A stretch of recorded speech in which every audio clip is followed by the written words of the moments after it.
ओम श्री परमात्मने नमः। प्रणाम। गुरुगीता चैनल को स्वागत। कर्म योगी मानक विषय वर्णना करि सारी भगवान वर्तमान सांख्य योगी माने किपरि थांती से विषय वर्णना करुछंती। आसंतु सुनिबा श्लोक 13 अध्याय 5। सर्वकर्माणि मनसा सन्न्यस्यास्ते सुखं वसी नवद्वारे पुरे देहि नैव कुर्वन्न कारयन्।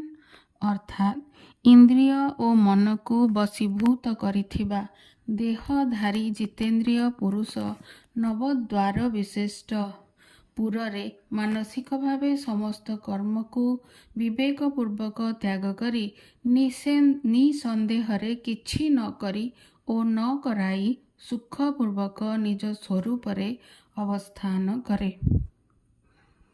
आसंतु यार व्याख्या सुनिबा। सर्वकर्माणि अर्थात समस्त कर्म को अर्थात देखिबा सुनिबा सुंगिबा खाइबा पीवा कहिबा ग्रहण करिबा त्याग करिबा निश्वास प्रश्वास नबा आखि खोल बंद करिबा सोइबा स्वप्न देखिबा बुझिबा भाविबा एपरि अनेक क्रिया मनुष्य करे। किछिटा कर्म कॉन्शियसली हुए आउ किछिटा सब कॉन्शियसली हुए। सबु प्रकारर क्रिया समूह को एठारे सर्वकर्माणि बोली कुहागला। तापरे हला मनसा सन्न्यस्य मानसिक भावे त्याग करिबा हेउछि एही पदर अभिप्राय। शरीर मन बुद्धि वाक्य द्वारा जहा किछि करा जाए ताहा मध्य कर्म बोली भगवान कहिछन्ति गीतारे।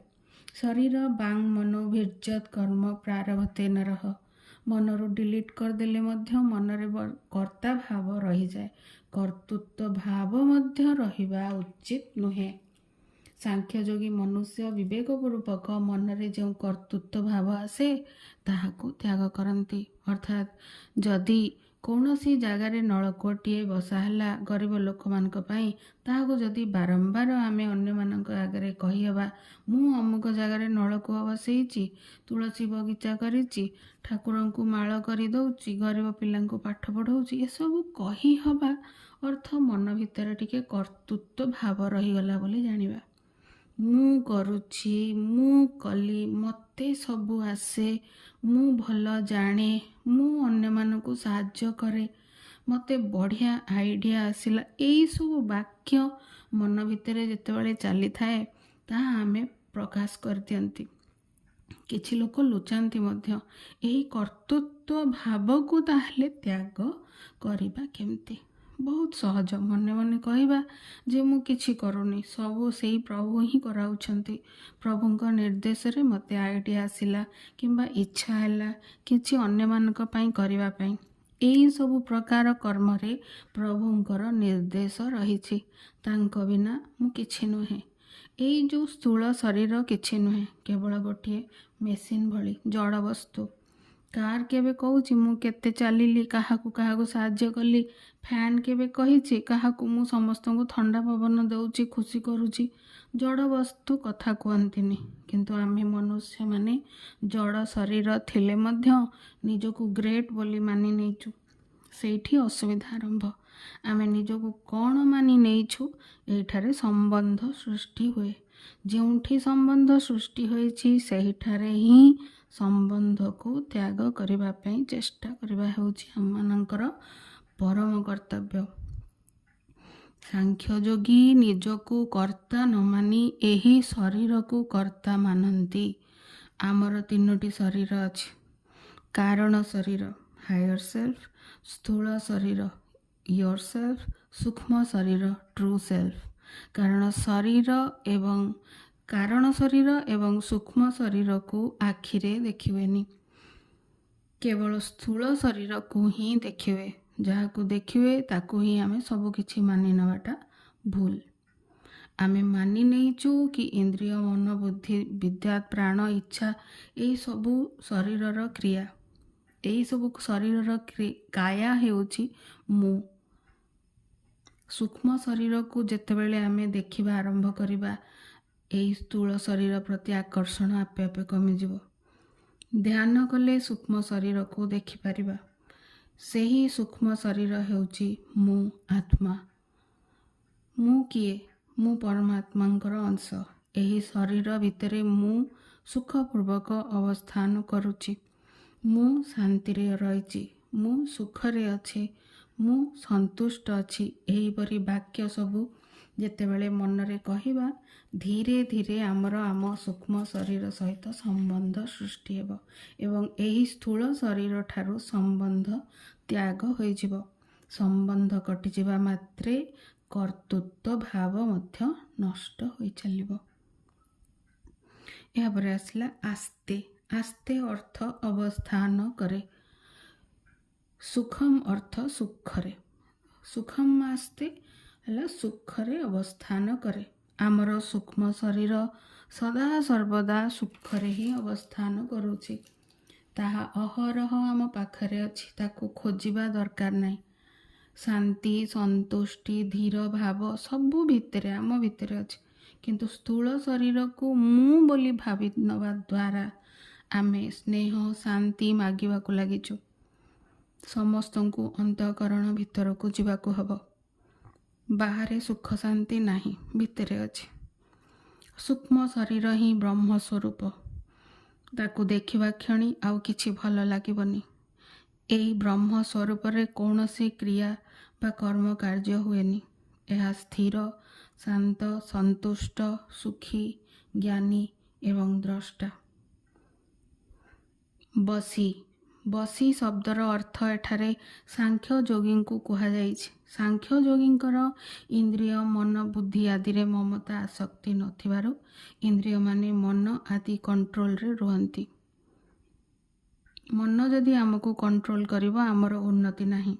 ମନକୁ ସବୁବେଳେ ଉଠ ବସ କରାଇବା ଦରକାର। ମନ କ'ଣ କହିବ, ମନ କ'ଣ କରିବ, ମନ କ'ଣ ଭାବିବ, ତାର ରିମୋଟ କଣ୍ଟ୍ରୋଲ ବିବେକ ପାଖରେ ରହିବ।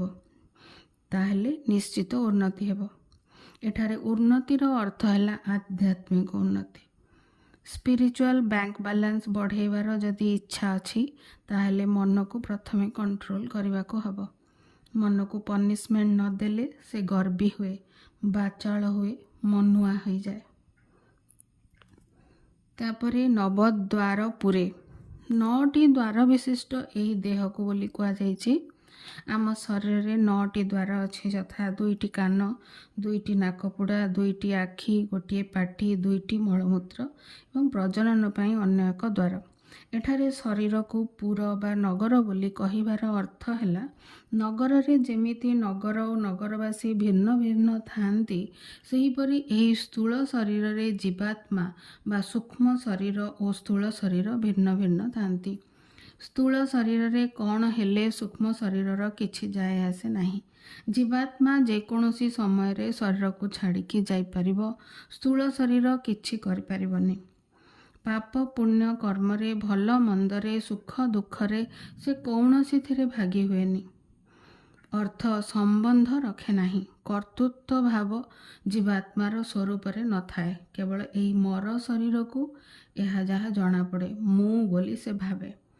କର୍ତ୍ତୃତ୍ୱ ଭାବ କେବଳ ସ୍ଥୂଳ ଶରୀରରେ ଥାଏ, ଜୀବାତ୍ମାରେ ନଥାଏ। ଆଉ ସେହି ବିଷୟରେ ସାଂଖ୍ୟ ଯୋଗୀମାନେ ଭଲ ଭାବରେ ଜାଣିଥାନ୍ତି, ଯେହେତୁ ସେମାନେ ଜୀବାତ୍ମାକୁ ମୁଁ ବୋଲି ଜାଣନ୍ତି। ଦେହୀ ଶରୀରର ଧାରୀ ପୁରୁଷ। ସାଂଖ୍ୟ ଯୋଗୀ ପ୍ରକୃତିରେ ରହୁଥିବାରୁ ତାଙ୍କୁ ସଂସାରର ନିୟମ ମାନି କିଛି ନା କିଛି କର୍ମ କରିବାକୁ ପଡ଼େ। ଲୋକ ଦୃଷ୍ଟିରୁ ସେମାନେ ଶରୀରଧାରୀ ପରି ଦେଖାଯାଆନ୍ତି, କିନ୍ତୁ ତାଙ୍କର ଧ୍ୟାନ ସବୁବେଳେ ଜୀବାତ୍ମା ଉପରେ ହିଁ ଥାଏ ଏବଂ ପରମାତ୍ମାଙ୍କ ସାଙ୍ଗରେ ସେ ଯୁକ୍ତ ହୋଇ ରହିଥାନ୍ତି। ତେଣୁ ମମତା, ଆସକ୍ତି, କର୍ତ୍ତୃତ୍ୱ ପ୍ରଭୃତି ସମ୍ବନ୍ଧରେ ସେମାନେ ଜଡ଼ିତ ରୁହନ୍ତି ନାହିଁ। ନୈବ କୁର୍ବନ୍ ନ କାରୟନ୍, ଅର୍ଥାତ୍ ସାଂଖ୍ୟ ଯୋଗୀ କିଛି କରନ୍ତି ନାହିଁ କି କରାନ୍ତି ନାହିଁ। ଅବିନାଶୀ ଆତ୍ମା ଏହି ଶରୀରରେ ଥାଇ ମଧ୍ୟ କିଛି କରେ ନାହିଁ। କାନ୍ଥ ଘଣ୍ଟାରେ ବ୍ୟାଟେରୀ ଦେଲେ ଘଣ୍ଟା ଚାଲୁଛି। ଏଥିରେ ବ୍ୟାଟେରୀର କ'ଣ ଯାଏ ଆସେ? ବ୍ୟାଟେରୀ ଘଣ୍ଟାର କଣ୍ଟା ବୁଲିଲା କି ମୋବାଇଲ ଚାଲିଲା, ସେ କିଛି ବୁଝେନି। ତାର କାମ ସେ କରିଯାଏ। ସକାଳ ହେବା ମାତ୍ରେ ସୂର୍ଯ୍ୟ ଉଦୟ ହୁଅନ୍ତି, ସନ୍ଧ୍ୟାରେ ଅସ୍ତ ହୁଅନ୍ତି। ତାଙ୍କର କାମ ସେ କରନ୍ତି ଓ ଚାଲିଯାଆନ୍ତି। କିନ୍ତୁ ସୂର୍ଯ୍ୟ ଆସିବା ଦ୍ୱାରା ବୃକ୍ଷ ପଶୁପକ୍ଷୀ ଜୀବ ଆଦି ଚଳଚଞ୍ଚଳ ହୁଅନ୍ତି। ସେଥିରେ ସୂର୍ଯ୍ୟଙ୍କୁ କିଛି ଫରକ ପଡ଼େନି। ସେହିପରି ଜୀବାତ୍ମା ଶରୀରକୁ ଧାରଣ କରିବା ମାତ୍ରେ ଶରୀର କ୍ରିୟାଶୀଳ ହୁଏ। ଏଥିରେ ଜୀବାତ୍ମାକୁ କିଛି ମଧ୍ୟ ଫରକ ପଡ଼େନି। ଜୀବାତ୍ମାରେ ଯେଉଁ ଚେତନ ତତ୍ତ୍ୱ ଥାଏ ତାର ଶକ୍ତି ଦ୍ୱାରା ପ୍ରକୃତିକୁ ସତ୍ତା ଆଉ ଶକ୍ତି ମିଳେ। ଉଦାହରଣ ସ୍ୱରୂପ କନସିୟସଲି ଯଦି ଆମେ ବାରମ୍ବାର ଗୋଟିଏ କଥାକୁ ଭାବି ଚାଲିବା ତାହା ସବକନସିୟସ୍ ମାଇଣ୍ଡକୁ ଚାଲିଯିବ। ସବକନସିୟସ୍ ମାଇଣ୍ଡରୁ ଏନଭାୟରମେଣ୍ଟକୁ ଚାଲିଯିବ ବା ପ୍ରକୃତିକୁ ଚାଲିଯିବ। ଅର୍ଥାତ୍ ଚେତନାରେ ଯାହା ଚାଲିଥିବ ତାହା ପ୍ରକୃତିରେ ନିଶ୍ଚୟ ଦେଖାଯିବ। ମୋର ନିଜର ଅନୁଭୂତି କହୁଛି, ଶୁଣନ୍ତୁ। ମୁଁ ବର୍ତ୍ତମାନ ଯେଉଁ ଜାଗାରେ ରହୁଛି ଏଠାକୁ 12 ବର୍ଷ ତଳେ ମୁଁ ଆସିଥିଲି। ଏଠି କିଛି ନଥିଲା, ଜମି ପଡ଼ିଆ, ରାସ୍ତା ନଥିଲା, ଦୋକାନ ବଜାର ନଥିଲା। ରାତିରେ ବିଲୁଆ ଆସୁଥିଲେ। ରାତିରେ ଘରୁ ବାହାରିବାକୁ ମଧ୍ୟ ଡର ଲାଗୁଥିଲା। ମୁଁ ସବୁବେଳେ ଭାବି ଚାଲିଲି ମୁଁ ସ୍ୱର୍ଗରେ ରହୁଛି, ମୋତେ ବହୁତ ଭଲ ଲାଗୁଛି। ଏମିତି ପଜିଟିଭ୍ ବାକ୍ୟ ସବୁ ମୁଁ ମନେ ମନେ କହିବାକୁ ଲାଗିଲି। ଧୀରେ ଧୀରେ ସବୁ ପରିବର୍ତ୍ତନ ହେଇଗଲା। ଏବେ ଲୋକମାନେ କହିବାକୁ ଲାଗିଲେଣି ଏଇ ଜାଗାଟା ସ୍ୱର୍ଗ ଭଳିଆ ଦେଖାଯାଉଛି। ଆପଣ ଯଦି ବାରମ୍ବାର ଭାବିବେ ଯେ ଛି କି କେତେ ଅସନା, ପଲ୍ୟୁସନ୍ ବଢ଼ି ବଢ଼ି ଚାଲିଛି, ଆଜିକାଲି ଦୁନିଆଟା ଖରାପ, ସମସ୍ତେ ଭଲ ଖରାପ ବ୍ୟବହାର କରୁଛନ୍ତି, ଦୁନିଆରେ କେହି ଆଉ ଭଲ ଲୋକ ନାହାନ୍ତି। କିଛି ଦିନ ଭିତରେ ଆପଣ ସେଇ ରାସ୍ତାରେ ଚାଲିପାରିବେନି, ଲୋକମାନେ ଆପଣଙ୍କୁ ଭଲ ଲାଗିବେନି, ଆପଣଙ୍କୁ କେହି ବି ଭଲ ଲୋକ ବି ଦେଖାହେବେନି। ପ୍ରକୃତିକୁ ଆମମାନଙ୍କଠୁ ହିଁ ଶକ୍ତି ମିଳେ। ନିଜେ ପରୀକ୍ଷା କରିକି ଦେଖନ୍ତୁ। ଆପଣମାନଙ୍କୁ ମୁଁ ହୋମୱାର୍କ ଦେଉଛି, ଆପଣମାନେ ନିଶ୍ଚୟ ଥରେ ଟ୍ରାଏ କରନ୍ତୁ। ହୋମୱାର୍କ ହେଲା କନସିୟସଲି ଆପଣ ଭାବିବେ ଯେ ମୋ ଚାରିପାଖରେ ବହୁତ ଲୋକ ସବୁ ଅଛନ୍ତି ଆଉ ସମସ୍ତେ ବହୁତ ଭଲ। ମୁଁ ଯୁଆଡ଼େ ଯାଏ ସେଠି ମୋତେ ଭଦ୍ର ବ୍ୟକ୍ତି ମିଳନ୍ତି। ମୁଁ ବହୁତ କଥା ସେମାନଙ୍କଠୁ ଶିଖିପାରୁଛି। ଏମିତି ପଜିଟିଭ୍ ବାକ୍ୟ ସବୁ ମନେ ମନେ କହିବେ।